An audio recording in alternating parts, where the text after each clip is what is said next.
നമസ്കാരം, welcome back to ടിച്ചൂസ് venture. So നമ്മൾ ഇന്ന് കാണാൻ പോകുന്ന വീഡിയോ ഇൻ്റർവ്യൂ ബേസ് ചെയ്ത് തന്നെയാണ്. ഇതെൻ്റെ ഡ്യൂട്ടിയാണ്. നിങ്ങൾ വേറെ ഒന്നും വിചാരിക്കരുത്, ഇത് വീഡിയോ എടുക്കുമ്പോൾ ഇടയ്ക്കിടയ്ക്ക് വന്ന് ഇവിടെ കളിച്ചുകൊണ്ടിരിക്കുന്നതാണ്. അപ്പം നമ്മൾ ഇന്ന് ഞാൻ പറഞ്ഞില്ല ആദ്യം തന്നെ നമ്മൾ ഇൻ്റർവ്യൂസിൻ്റെ ഒരു എന്താ പറയുക ടോപ്പ് 10 ക്വസ്റ്റ്യൻസ്, കോമൺ ക്വസ്റ്റ്യൻസ്, ഇൻ്റർവ്യൂവിൽ ചോദിക്കുന്ന ടോപ്പ് 10 കോമൺ ക്വസ്റ്റ്യൻസിനെ കുറിച്ചാണ് നമ്മൾ ഇന്ന് ഡിസ്കസ് ചെയ്യാൻ പോകുന്നത്. സോ നമ്മുടെ ഫസ്റ്റ് ക്വസ്റ്റ്യൻ എന്ന് പറയുന്നത് ഓബ്വിയസ്ലി എല്ലാ ഇൻ്റർവ്യൂസിലും നമ്മളോട് ആദ്യം ചോദിക്കുന്ന ക്വസ്റ്റ്യൻ തന്നെ introduce about your self or describe about your self or tell me something about your self. ഇതായിരിക്കും നമ്മുടെ ഫ്രീക്വൻ്റ് ആയിട്ട് മാറി മാറി കിട്ടുന്ന ആദ്യത്തെ ക്വസ്റ്റ്യൻ. വേറെ ഒന്നുമല്ല, ഇത് നമ്മളെക്കുറിച്ചുള്ള കാര്യങ്ങൾ നമ്മൾ പറയുവാണ്, നമ്മളെ ഇൻട്രൊഡ്യൂസ് ചെയ്യുവാണ്. അപ്പം ഏറ്റവും ഇമ്പോർട്ടൻ്റ് ആയിട്ടുള്ളൊരു കാര്യമാണ് ഒരു ഇൻ്റർവ്യൂവിൽ നമ്മൾ എങ്ങനെ നമ്മളെ പ്രസൻറ്റ് ചെയ്യുന്നത്. അതാണ് ഒരു ഫസ്റ്റ് ഇംപ്രഷൻ. കാരണം ആദ്യത്തെ ക്വസ്റ്റ്യൻ, ആദ്യത്തെ ആൻസർ, ഫസ്റ്റ് ഇംപ്രഷൻ. സോ നമ്മുടെ സെക്കൻഡ് കോമൺ ക്വസ്റ്റ്യൻ എന്താണെന്ന് വെച്ചാൽ what are your biggest strength. So നിങ്ങളുടെ ജോബ് പ്രൊഫൈലിന് ഏറ്റവും നിങ്ങളുടെ സ്ട്രെങ്ത്സ് ഒക്കെ കുറച്ച് അനലൈസ് ചെയ്ത് നമ്മൾ പ്രിപ്പയർ ചെയ്യേണ്ടതായിരിക്കണം. ഇൻ്റർവ്യൂ പ്രിപ്പറേഷൻ്റെ പാർട്ട് അപ്പോൾ നമ്മൾ ഇതും കൂടെ പ്രിപ്പയർ ചെയ്യണം. നമ്മുടെ സ്ട്രെങ്ത്സ് എന്താണെന്ന് നമുക്കറിയാം. അതുപോലെ നിങ്ങൾ ശ്രദ്ധിക്കേണ്ട ഒരു കാര്യമാണ്, നിങ്ങൾ ഇങ്ങനത്തെ എന്താ പറയുക, നിങ്ങളുടെ സ്ട്രെങ്ത്സ് പറയുമ്പോൾ ചിലപ്പോൾ നിങ്ങൾക്ക് ഇതിൽ നിന്ന് ക്വസ്റ്റ്യൻ വരാമായിരിക്കും. അതായത് നിങ്ങളിപ്പം ഒരു എക്സാമ്പിൾ പറയുന്നത് മൾട്ടി ടാസ്കിങ് ആണ്. അപ്പോൾ നിങ്ങളൊരു എക്സ്പീരിയൻസ്ഡ് ആളാണ് ഈ ഒരു എന്താ പറയുക നിങ്ങളുടെ ഒരു സ്ട്രെങ്ത് ഷെയർ ചെയ്യുന്നത്. അപ്പം നിങ്ങളുടെ അടുത്ത് പാനലിൽ നിന്നൊരു ക്വസ്റ്റ്യൻ വരാമായിരിക്കും, നിങ്ങളുടെ ഈ മൾട്ടി ടാസ്കിങ്ങിൽ നിന്ന് നിങ്ങൾക്ക് കിട്ടിയ പാസ്റ്റ് എക്സ്പീരിയൻസ് നിന്ന് എന്തെങ്കിലും ഒരു സിറ്റുവേഷൻ പറയാമോ. അതുകൊണ്ട് അതിനും കൂടെ നിങ്ങൾ പ്രിപ്പയർഡ് ആയിരിക്കണം. സോ നിങ്ങൾക്ക് കിട്ടാൻ ചാൻസ് ഉള്ള തേർഡ് കോമൺ ക്വസ്റ്റ്യൻ ആണ് what are your biggest weakness. Strength ചോദിച്ച പോലെ തന്നെ വീക്ക്നെസ്സും ചോദിക്കാൻ ചാൻസസ് ഉണ്ട്. കാരണം എല്ലാവർക്കും സ്ട്രെങ്ത്സ് ഉണ്ടെങ്കിൽ ഡെഫിനറ്റ്ലി വീക്ക്നെസ് കാണും. അപ്പോൾ നിങ്ങൾ എന്തിലാണ് വീക്ക് എന്ന് നിങ്ങൾ ആദ്യം അനലൈസ് ചെയ്യണം. എക്സാമ്പിൾ നിങ്ങൾക്കൊരു സ്പോട്ട് അനാലിസിസ് നിങ്ങൾക്ക് ചെയ്യാം. സ്ട്രെങ്ത്, വീക്ക്നെസ്, ഓപ്പർച്യൂണിറ്റി, ത്രെറ്റ് അനാലിസിസിൻ്റെ ആ ഒരു ഇതിൽ നിങ്ങൾക്ക് നിങ്ങളെ അനലൈസ് ചെയ്ത് വെക്കണം. അപ്പോൾ നിങ്ങൾക്ക് ഇതിനെക്കുറിച്ച് പറയാൻ നിങ്ങൾക്ക് ചുരു ഈസി ആയിരിക്കും. അപ്പം നിങ്ങൾക്ക് ഇങ്ങനൊരു ക്വസ്റ്റ്യൻ വരുമ്പോൾ ഒരിക്കലും പറയരുത് എനിക്ക് വീക്ക്നെസ് എന്ന് അങ്ങനെയൊന്നും ഇല്ല എന്ന് പറയരുത്. ബിക്കോസ് എല്ലാ മനുഷ്യർക്കും അവരുടേതായ പ്ലസ് ഉണ്ടെങ്കിൽ അതുപോലെ തന്നെ മൈനസ് ഉണ്ടാവും. സോ നിങ്ങളുടെ വീക്ക്നെസ് നിങ്ങൾ ആദ്യം തന്നെ മനസ്സിലാക്കി അതിനെക്കുറിച്ച് നിങ്ങൾക്ക് എക്സ്പ്ലെയിൻ ചെയ്യുന്ന രീതിയിൽ നിങ്ങൾ പ്രിപ്പയർഡ് ആയിരിക്കണം. അതുപോലെ നിങ്ങൾ വീക്ക്നെസ്സിനെ കുറിച്ച് നിങ്ങൾ പറയുമ്പോൾ ഒരിക്കലും അതൊരു കൂടുതൽ എന്താ പറയുക കുറേ വീക്ക്നെസ് കാണുമായിരിക്കും, പക്ഷെ കുറേ വീക്ക് പോയിൻറ്റ്സ് അവിടെ ഡിസ്കസ് ചെയ്യാതിരിക്കാൻ ശ്രമിക്കുക. So fourth question is where do you see yourself in 5 years. So this is one of the common question ഇൻ്റർവ്യൂവിൽ ചോദിക്കാനുള്ളത്. അപ്പം നിങ്ങൾ അതിനൊരിക്കലും ഒരു ആൻസർ പറയുമ്പം അത് കമ്പനി ഗ്രോത്തിനെ എഫക്റ്റ് ചെയ്യുന്ന രീതിയിലുള്ള ആൻസർ നിങ്ങൾ ഒരിക്കലും പറയാൻ പാടില്ല. ഇറ്റ് മീൻസ് നിങ്ങളുടെ 5 വർഷത്തേക്കുള്ള ഒരു ലോങ് ടേം കരിയർ പ്ലാനാണ് അതിൽ ഉദ്ദേശിക്കുന്നത്. സോ നിങ്ങൾ അതിനുള്ള ആൻസർ എപ്പോഴും ഇൻ്റർവ്യൂ പ്രിപ്പയർ ചെയ്യുമ്പം തന്നെ അതിനും ഉള്ള ആൻസർ നിങ്ങൾ prepare ചെയ്യേണ്ടതായിരിക്കണം.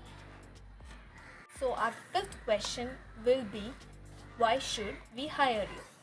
So this is one of the common question that will be asked in interviews.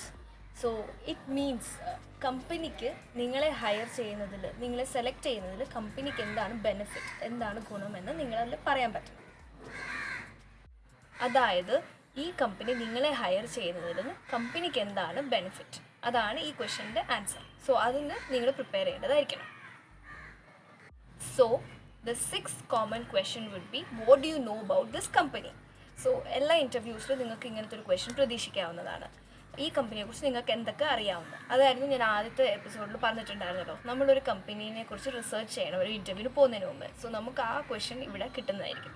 So അതിനുള്ള പ്രിപ്പയർനെസ് നിങ്ങൾ ചെയ്യേണ്ടതാണ്. സോ നമ്മുടെ 7th common interview question is why did you leave your previous company or why are you planning to leave your current job. അതായത് നിങ്ങളിപ്പം ജോലി ചെയ്യുന്ന സ്ഥലത്തു നിന്ന് നിങ്ങൾ എന്തിനാണ് റിസൈൻ ചെയ്യുന്നത്. അപ്പം അതിനുള്ള നിങ്ങളൊരു പ്രൊഫഷണൽ, ഒരു പോളിഷ്ഡ്, ഒരു കൺവിൻസിങ് ആൻസർ നിങ്ങൾ റെഡിയാക്കേണ്ടതാണ്. ബിക്കോസ് നിങ്ങൾ ഒരിക്കലും എന്താ പറയുക ഒരു നെഗറ്റീവായിട്ട് കമ്പനിയെക്കുറിച്ച് പറയാൻ പാടില്ല, പ്രീവിയസ് കമ്പനിയെക്കുറിച്ച്. സോ നിങ്ങളത് നല്ല രീതിയിൽ പറയുന്ന രീതിയിൽ നിങ്ങൾ ശ്രദ്ധിക്കേണ്ടതാണ്. So our 8th interview common question is what can we expect from you. So this answer should be like your answer should meet the company's expectation. For example നിങ്ങളൊരു മൾട്ടിനാഷണൽ കമ്പനിയിലാണ് വർക്ക് ചെയ്യുന്നത്. അപ്പോൾ നിങ്ങൾ അവിടെ ഒരു ടെക്നിക്കൽ പ്രോജക്റ്റിൽ work ചെയ്തിട്ടുണ്ട്. അവിടെ നിന്ന് നിങ്ങൾക്ക് ഈ ടെക്നിക്കൽ സ്കിൽസ് കൊണ്ടുവരാൻ പറ്റും. So like what you learn that can be implemented in your current profile if you are selected. So this is an example that you can share. So our 9th common interview question can be what questions do you have for us? So ഈ സ്ലോട്ടാണ് ഞാൻ ആദ്യം പറഞ്ഞിട്ടുണ്ടായിരുന്നല്ലോ, നിങ്ങൾക്ക് interview പാനലിൽ നിന്ന് സമയം തരും ഇങ്ങനെ ക്വസ്റ്റ്യൻസ് ചോദിക്കാൻ വേണ്ടി. ആ സമയമാണ് ഇത്. സോ അവർ എക്സ്പെക്റ്റ് ചെയ്യുന്നത് നമ്മൾ എന്തെങ്കിലും ക്വസ്റ്റ്യൻസ് ചോദിക്കണം എന്നാണ്. അപ്പം നിങ്ങൾ ആ ഒരു ഓപ്പർച്യൂണിറ്റി യൂസ് ചെയ്യണമെങ്കിൽ നിങ്ങൾ ഇതിനു വേണ്ടി പ്രിപ്പയർ ചെയ്യണം. അല്ലാതെ അവിടെ വന്ന് സ്പോട്ടിൽ വന്ന് എന്തെങ്കിലും ചോദിക്കുന്ന രീതി ആകരുത്. സോ നിങ്ങൾ പ്ലാൻ ചെയ്തിട്ട് and you need to ask good question. So our final 10th interview common question can be, what are your salary expectation? അപ്പം ഈ സമയത്ത് നിങ്ങൾ നിങ്ങളുടെ സാലറി എക്സ്പെക്റ്റേഷനെ കുറിച്ച് സംസാരിക്കാം. പക്ഷേ you have to be very sure that you are not so demanding. നിങ്ങൾ നിങ്ങളുടെ ഒരു സാലറി റേഞ്ച് നിങ്ങൾക്ക് ഒരു മാർക്കറ്റ് അനാലിസിസ് ചെയ്ത് കഴിഞ്ഞിട്ട് നിങ്ങൾക്ക് അതവിടെ പറയാൻ പറ്റുന്നതാണ്. സോ മെയിൻലി നമ്മൾ ശ്രദ്ധിക്കേണ്ട ഒരു കാര്യം, ഒത്തിരി ഡിമാൻഡിങ് ആവാതിരിക്കാൻ ശ്രദ്ധിക്കുക. സോ ഇതാണ് ഞാൻ ഉദ്ദേശിച്ച 10 കോമൺ ആയിട്ട് നമുക്ക് പോസിബിളായിട്ട് കിട്ടുന്ന ഇൻ്റർവ്യൂ ക്വസ്റ്റ്യൻസ്. അപ്പം ഇത് ചിലപ്പോൾ നിങ്ങൾക്ക് ഇതും കഴിഞ്ഞ് നിങ്ങളുടെ ടെക്നിക്കൽ ക്വസ്റ്റ്യൻസ് ഒക്കെ കാണും. പക്ഷേ ഇതാണ് ലൈക്ക് കോമൺ ആയിട്ട് നമുക്ക് മോസ്റ്റ്ലി കിട്ടാൻ ചാൻസസ് ഉള്ള ക്വസ്റ്റ്യൻസ്. എല്ലാവർക്കും എൻ്റെ വീഡിയോ ഇഷ്ടപ്പെട്ടു എന്ന് കരുതുന്നു. ഇഷ്ടപ്പെട്ടെങ്കിൽ ലൈക്ക് ചെയ്യുക, സബ്സ്ക്രൈബ് ചെയ്യുക. ആരെങ്കിലും പുതിയതായിട്ട് ഈ ചാനൽ കാണുന്നുണ്ടെങ്കിൽ ഡെഫിനറ്റ്ലി നിങ്ങൾ സബ്സ്ക്രൈബ് ചെയ്യണം. നിങ്ങൾക്ക് വേണ്ടി നല്ല നല്ല വീഡിയോസ് ഞാൻ ഇടുന്നതായിരിക്കും. Thanks for watching. Thank you. By.